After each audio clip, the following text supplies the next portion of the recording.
रघुपति प्रिय भक्त वाहत जातम नमामि। बोल हनुमान जी महाराज की जय हो।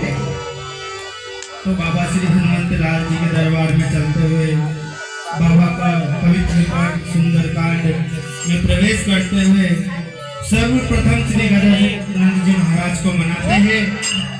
उसके बाद बाबा के दरबार में चलेंगे, सुंदरकांड में चलेंगे।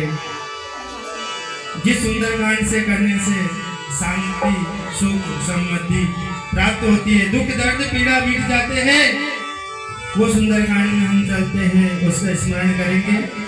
तो एक बार जयकारा श्री बाबा श्री हनुमंत लाल जी महाराज का लगाएंगे। बोल हनुमान जी महाराज की जय हो। तो सर्वप्रथम गजानंद जी महाराज को मनाते हुए सुंदरकांड में चलते हैं।